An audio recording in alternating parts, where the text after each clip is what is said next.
Hey folks, this is Rhykker, and we found a smoking gun to prove that Diablo 4's level cap will be changed from 100 to 60. I didn't believe it at first. I argued against it, but as more and more evidence came in, I became convinced, and I think you will be too. We'll also cover in this video other gaming news of the week, including the massive update coming to Helldivers 2, some huge video game unions forming within Microsoft, Path of Exile's latest crazy expansion, and more. But before we move on, a word from this video's sponsor, Boot.dev, who we've spoken about before. If you're interested in learning programming, either as a hobby or as a profession, check this out. Boot.dev has gamified learning to code. They've literally built an online programming course into a programming RPG. You gain experience, you complete quests, you level up, you earn achievements, and you can rank on a global leaderboard. The folks at Boot.dev believe that the best way to learn to code is to ensure you're never bored. With this program, you'll learn the programming languages Python and Go at your own pace. You're going to learn back-end web development from start to finish in a way that feels like you're playing an RPG. And it's designed to get you to write a ton of code, since they believe that practice is the most effective way to learn coding. Boot.dev even offers a 30-day, no questions asked refund policy, because they don't want their students to ever feel like they've spent money on something that isn't helping them. They also offer a free demo of every course and its interactive features. In fact, because they know that not everyone can afford a membership, they also make all of their content freely available to read and watch in guest mode. A paid membership is what unlocks the interactivity and the game that goes with it. So click the link in the description box and use my code Rhykker to get 25% off your first payment for Boot.dev. That's 25% off your first month or your first year, depending on the subscription you choose. So kicking things off with Diablo 4 news, first off, the next campfire chat is scheduled for August 1st, in which we'll get the final patch notes for Season 5, which then begins on August 6th. But on to the big bombshell that emerged over the past week. I am now convinced that Diablo 4 is heading for a drastic change in how it handles Paragon points and the level cap. After being a firm denier of these theories, I now fully believe that with the launch of Vessel of Hatred, the level cap will be 60 rather than 100, and Paragon levels will be tracked separately like in Diablo 3. So let's go point by point through the evidence. And this all comes from the Spiritborn gameplay that we got to experience in person and through the footage that we've observed Blizzard showing. And Wowhead has done an excellent job laying it all out in basically an irrefutable way. So first off, when you open the skill tree, you can see that you unlock Paragon points at level 60 now rather than level 50. We also have about a dozen more skill points. This all makes sense. Every class is expected to have some more skills, so we get more skill points to spend. Sure. That by itself doesn't mean the max level is 60 though. That's just when we start getting Paragon points. Some speculation was that the max level will now be 110. We're just, shifting those 50 levels of Paragon points later. My initial theory was just that max level will still be 100, but we're going to get 5 Paragon points per level instead of 4. But then you look at this here, the XP bar. Now, normally you see little diamonds. As long as you still have Paragon points to earn, you see those little diamonds as little checkpoints throughout a level telling you when you're getting your next Paragon point. But here we see a level 60 character with no diamonds, meaning you have to gain a full level to get your Paragon point. Okay, this could either mean we are only getting 1 Paragon point per level now, which would mean a ridiculously huge change to Paragon boards. Otherwise, they will be basically unusable with only a quarter of the points that we were previously getting. Or this could also mean that every time you level up, you get 4 or 5 Paragon points all at once. But then you look at this. Oof. When you mouse over armor, it says 1000 armor is required for maximum reduction at level 60. If you log in right now to D4 and you check out a character, no matter what level your character is, it tells you what the armor is required for maximum reduction at level 100. Because 100 is the maximum level. It's not saying what the max reduction is at your current level. So this right here is the first strong indication, the first evidence that level 60 is indeed the maximum level. And then to further corroborate this, if you look at potions, potion crafting, when you unlock your potions. You can see that they're all unlocking by level 60 now, as opposed to all the way into level 90. The major healing potion, which currently unlocks at level 80, you can see it now unlocking at level 56. All of the potion upgrades seem to be converging at level 60. So all of this together, this has convinced me that level 60 will be the new maximum level in Diablo 4, and then we'll likely have like 200 Paragon levels tracked separately. Now, in some ways, there's very little difference between having a max level of 50 with 200 Paragon levels and a max level of 100 where you stop getting skill points at level 50 and then you get 200 Paragon points over the next 50 levels. You can argue, 6 of one, half a dozen of another. Personally, I prefer having a max level of 100. It's a cleaner number to me. I obviously have my Diablo 2 bias, but whatever. You can have the XP scaling and everything work the same, and it's just basically, a display difference. However, there's actually a lot of ramifications if they do this. How is item level going to work now? How are world tiers going to work now? What about ancestral and sacred items? All these things that are contingent on levels existing beyond 60. A level 100 character has more life and deals more damage than a level 60 character. So is this going to mean we now have a much lower cap on our absolute power, which will result in a huge stat squish? Yes, that would mean that. And that's not a bad thing. On live servers, the amount of damage we're dealing, the amount of life monsters have just gone obscene. So lowering those numbers will help people better grasp the numbers a lot. A lot of people are even calling for a stat squish. So stat squish by itself, not bad at all, probably a good thing.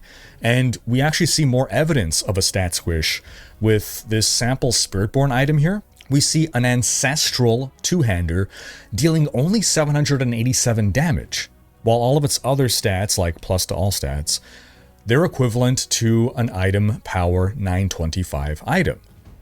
But a 925 two-hander on live servers deals like 3,700 damage, 5 times what we're seeing on this Spiritborn item. So overall, if all of this is true, this will represent an enormous change to the game's core balance and progression, and that scares me. These changes can all be for the better. Don't get me wrong. I don't think the changes are innately bad. They probably are going to lead to a better game.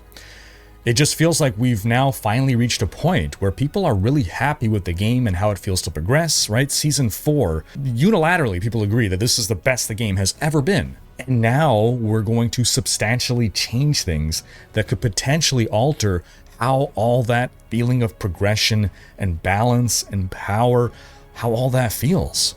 And I would just hate to see us arrive at a place where people feel like this is a step back, where now people are going to be unhappy, like, oh, now it's the progress is wonky, now it's too difficult, now this, now that. And then it's going to take us another 2 seasons to fix things. I just don't want to see that happen. Again, all this is very likely to be changes that are going to improve the game in the long run. I just hope it's going to be very robustly tested, or we get PTRs or something, so that it could be a big success for the game. But what do you folks think about all of this? Sound off in the comments. Then another Diablo 4 news this week. In an interview with Games Radar, Diablo General Manager Rod Ferguson shed a bit of insight into the whole Spiritborn versus Paladin contention in the community at the moment. In case you're unaware, a lot of Paladin enjoyers were upset at getting a Spiritborn and not a Paladin, or otherwise wondering why Spiritborn before Paladin. And Rod hinted that a Paladin will indeed come. He said, quote, "People more often than not are sort of rearward facing. Like they know to ask for things that they've already seen. They don't necessarily ask for the new thing that they haven't seen because they don't have a frame of reference." And so again, it was really more about like, yeah, we definitely heard the feedback. We know people are excited about Paladins or Sword and Board gameplay, but we also knew that we did a lot of nostalgia on the first 5 classes, and so we felt like, at least for the first one, the first new class, we have to be able to look beyond nostalgia and start breaking new ground on classes and trying new things. And so it doesn't mean we won't go to nostalgia ever again, or we won't do our new classes again. Now, personally, I believe that the Paladin, or whatever D4's version of the Paladin will be, I fully believe that will come with the second expansion. I've seen some people say, oh, like they should bring back all old classes before bringing in new ones. I don't think that's fair at all. We haven't seen that in any Diablo game yet. Every Diablo game has always introduced new classes. Diablo 2, mostly new classes over Diablo 1. Diablo 3, mostly new classes over Diablo 2. Diablo 4 is the first Diablo game that launched with only old classes. That said, we are Gothic fantasy, sort of holy warrior, holy knight is very Diablo, which is again why I don't think they're going to keep us waiting that much longer. Then elsewhere on the Kind of Funny Gamescast, Rod Ferguson spoke a bit more about how the Diablo 4 team's philosophy on game balance has changed and how the Spiritborn falls into that.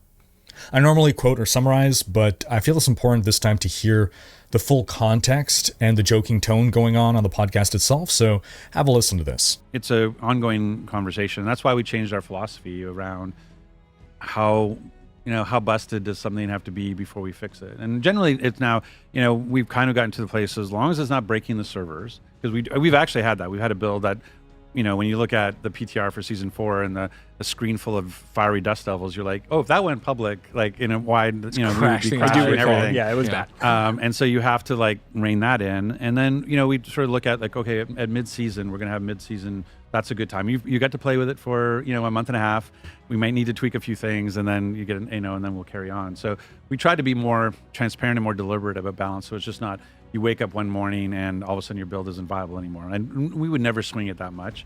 But that's how people sometimes feel. Like, I have this amazing build, and then I went to bed and woke up the next morning, and I'm doing half the damage I thought I should be doing. Yeah, and so we definitely wanted to get out of that. And so it's really a philosophical change around not trying to chase the ideal of a perfectly balanced, and more about recognizing what's fun and chasing what's fun and letting people have what's fun. And honestly, anytime you have that feeling that you're breaking the game, that you've somehow cheated, you figured something out. Like the time when I recognize, I can drink 2 potions if I drink these 2 in particular.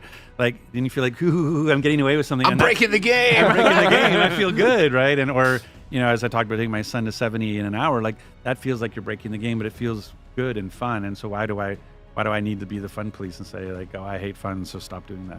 So what I'm hearing is we should all be Spiritborn. Yeah. Oh yeah. Oh, no, it's going to be just rock that. It's going to be broken in the most fun way, I'm sure. No, it's going to be overpowered for sure. But I mean, it's just because part of it is just the creativity that goes into and the effort that goes into the builds that go out there. We do a lot of work and we do a lot of testing, but you can never kind of test to the degree that the experts out there and the build makers and the guide makers do. And so they create these combinations and all the stuff where you go wow, I had no idea that if you did these 7 things, it would add up to this, right? And so there'll probably be some early learning. But again, our philosophy is more around as long as it's not crashing something, then we're probably okay for a while. And so my expectation is we will not be knee-jerking a bunch of fixes or balance changes just because somebody's having fun with the Spiritborn. Again, that's an excerpt from the Kind of Funny Gamescast, link in the description if you want to watch the whole thing. But my main takeaway here is that it seems like the devs are embracing the whole let us feel like we're breaking the game mentality, and that they're going to try not to shut us down too fast when we do find these kind of broken combos. Or at least that's what Rod's saying. We'll see how it works out in practice, of course. Now, on the topic of the expansion, for those wondering how big of a new area we're going to be getting with the expansion, this image here should give you an idea.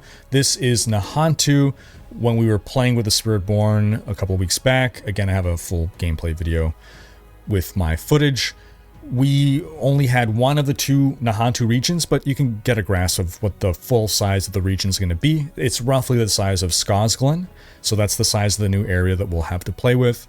But the devs did say that while it's about the size of Skosglen, it's going to be packed with more content, so it's probably going to be denser than Skosglen. And this also means that now we are done, well, once Expansion 1 releases, we're going to be done with the Eastern Continent.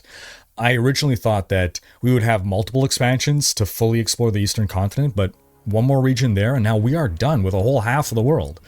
Meaning, next expansion, we are likely going to the Western Continent. I mean, it's either that or we're going to Shansai to the north or the Scovus Isles to the south. I do believe one day we'll get there, but I feel Next expansion, it's going to be the Western Continent, and I think we're going to get all of Honduras as a region, which includes Old Tristram, Lutko Lane, and the city of Westmarch, where we'll likely get the Paladin type class. Remember, in my interview with game director Brent Gibson, check that out if you haven't seen it, he said that a philosophy for all new classes going forward will be to have them somehow integrated with the location we go to, so makes perfect sense to see Westmarch and the Holy Sword and Board Warrior go hand in hand. Again, the Diablo 2 Paladin, he was one of the Knights of Westmarch. Now we'll round out the Blizzard news by mentioning that some Diablo 4 and WoW devs have unionized. WoW's entire dev team is unionized. That's all 500 plus of them from all departments. And this is the second wall-to-wall union within Microsoft. Wall-to-wall meaning all departments, as opposed to like just the QA unionizing. Now, speaking of which, on the Diablo side of things, it was 60 Diablo 4 QA testers from the Austin, Texas office. They formed a union now. And all this came about a week after we saw a union form at Bethesda Game Studio, which was the first wall-to-wall union within Microsoft. Almost 250 staff members from all positions in the company, consisting of a majority of the devs at Bethesda, Dallas, Rockville, and Austin, have unionized. And all of this is noteworthy because unions in the video game industry are a relatively new thing. Hell, we've reported on, this is my weekly news series now that I've been running for years, and we reported on the first American video game union that was ever formed, and we possibly even reported on the first video game union anywhere in the world to have formed. This has been a growing movement after years of people raising awareness and calling for video game workers to unionize. Jason Schreier, for instance, is a prominent games journalist who he does a lot of investigative journalism. He speaks to a lot of devs. He hears about the awful crunch stories, the working conditions and stuff, and he has made open calls to game workers to unionize. The AAA video game industry, especially when it's coming close to deadline times, there's so much overtime demanded. You hear stories of people basically being worked to the point of almost breakdown or sometimes even breakdown. I think when you're a small company, and it's like it's you and it's your buddies and you've come together to make this game and you want to put in crazy hours because you want to see your project through. It's your baby. I could understand and I can relate to, putting in crazy hours. But once the industry grew into being this big machine where you have a team of hundreds of devs who are put to work to create a product, you can't expect every low-level employee to want to sacrifice their health in order to make someone else rich. I know not everyone believes unions are a good thing, that they can be corrupt. Some people will say, if you can't take the heat, get out of the oven. In other words, if you cannot deal with the crunch and whatever, then don't work in the video game industry. And I know there are plenty of other professions that have far worse working conditions. This isn't a competition on who has it worst.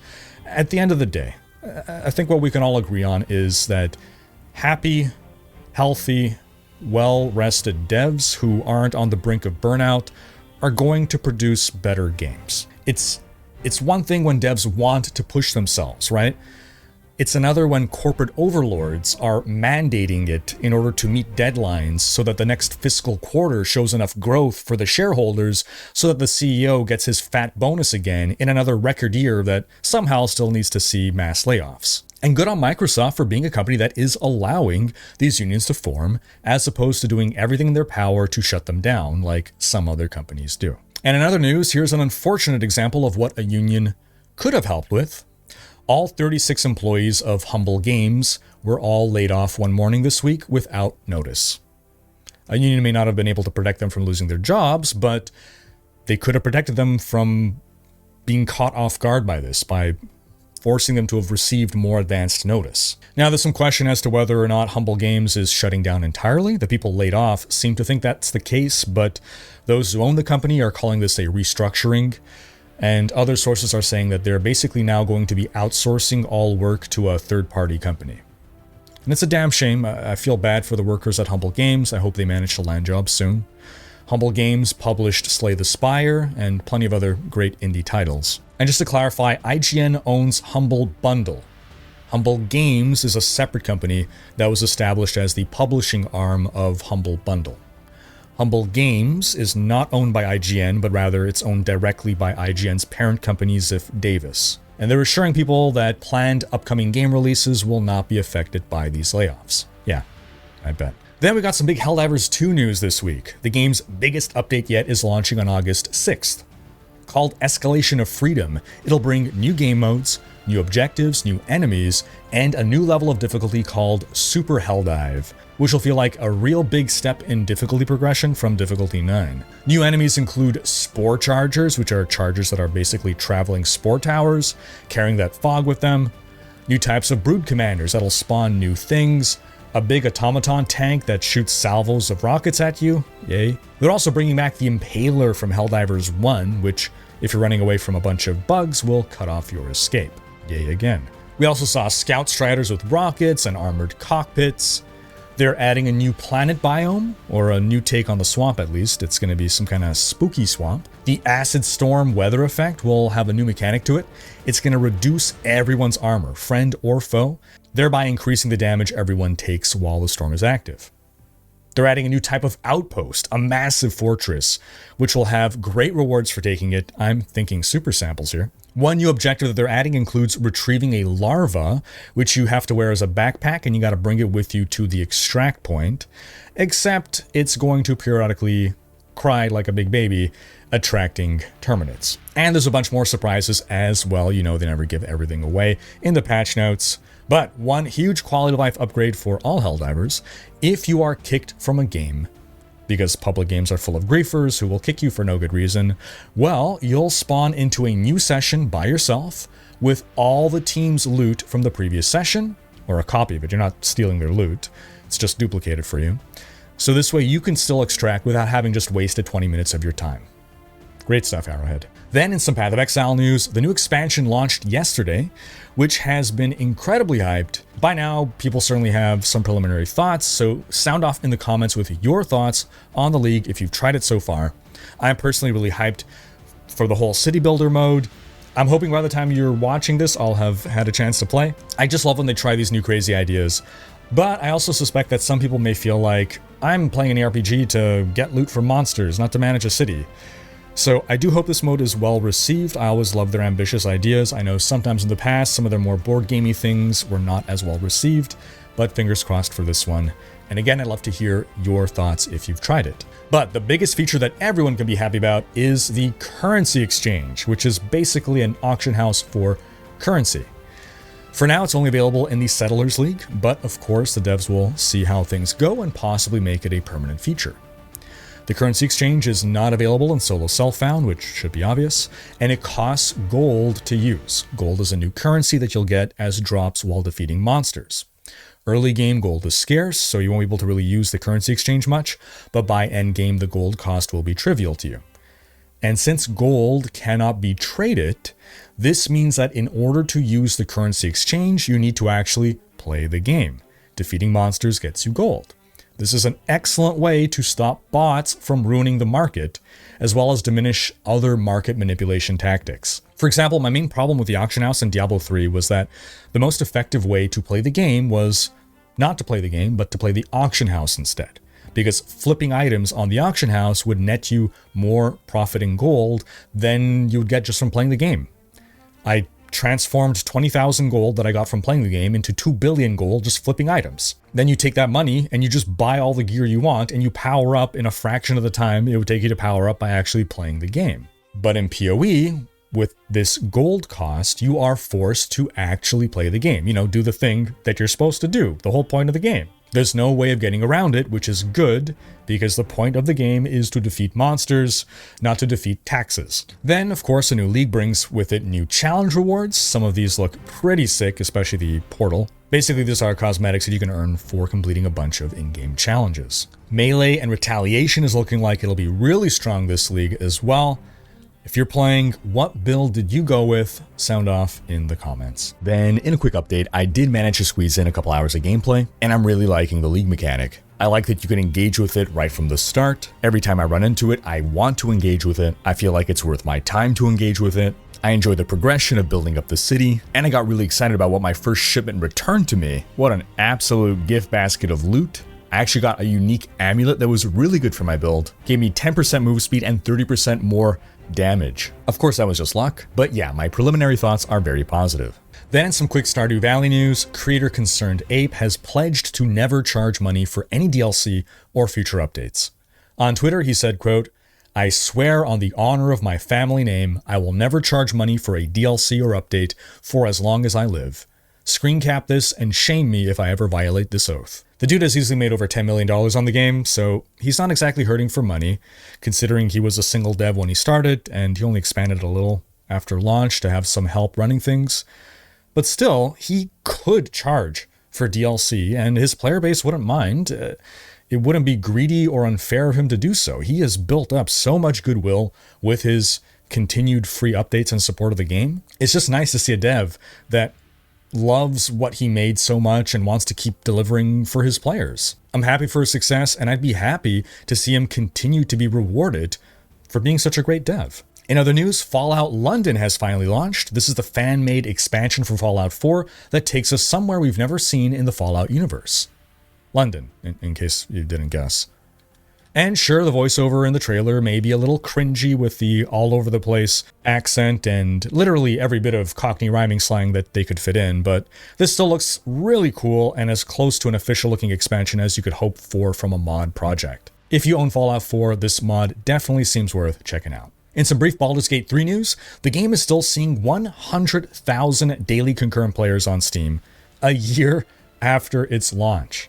This is absolutely insane for a mostly single-player, turn-based narrative RPG. It's virtually unheard of. Now, the game itself can take dozens to hundreds of hours to complete, depending on how you play.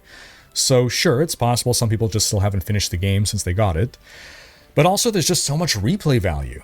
Be it another single-player playthrough or a co-op run, it's so loaded with content. It's not just bloated with filler. Baldur's Gate 3 is a game that truly deserves all the accolades it has received, and I don't expect it to be surpassed in its genre anytime soon. Hopefully Larian's next project will be as beloved as this one, because it's looking like it's going to be a much more personal project for them. It's going to be their own IP as opposed to a borrowed one, but damn are those big shoes to fill. Then we got a big update this week for No Rest for the Wicked. This is actually their first post-launch update. Everything we've seen before this was just patches. And the main focus of this update is the revamped Serum Crucible. This is the endgame dungeon. It's now twice as big, it has new art, new music, an entire new enemy faction, more randomization systems, and they've built an entire roguelite system to go with it. Basically, the Crucible is this endgame mode that you're meant to take your endgame character into. It's this randomized multi-level dungeon that's really challenging and culminates with the toughest boss in the game. With this update, enemies are going to drop a special currency, and you can use that currency to purchase echoes. If you've played Hades or other roguelites, these echoes will be familiar to you. They're like cards that you get dealt, and you have a few to pick from at a time, and you can either buy them or re-roll them. There's over 200 different echoes to pick from. They will buff or modify your character or your build in various ways, so as you're going through the Crucible, you're getting powered up with echoes, effectively adding another build on top of your build. And once your Crucible run ends, these echoes disappear. This is just power for your one Crucible run. So basically, no two Crucible runs will ever be the same, both from what the enemies and environment throw at you, but also from your own power-ups. You're going to have a kind of a different build by the end. I love this idea, and I can't wait to try it out. Oh, and why run the Crucible, you might ask? Well, 1 for challenge, 2 for fun, but also they've now added a special vendor in the Crucible who can, for a cost, upgrade your gear to a new exalted tier. And these exalted items will remain exalted outside of Crucible, so you can power up your character for just the regular game by doing Crucible runs as well. Oh, and the Crucible no longer costs embers to enter. And while the Crucible rework was the main focus of this update, there's just a ton of work that went into this patch in general. So many bug fixes, like over 350 bug fixes, including the attack speed enchantment bug. Tons of performance improvements, which were needed. There's even official Steam Deck support now. They're Steam Deck verified. They've also extended areas of the map. Oh, but probably the best feature, they've added cats and dogs in town. And yes, you can pet them. And that's going to wrap up this week's video, but do be sure to check out last week's video in which we discussed why Season 5 of Diablo 4 may just have been saved. Thanks for watching. Special thanks to my supporters. If you enjoyed this video, give it a thumbs up, and subscribe to join Rhykker's Raiders for more gaming content.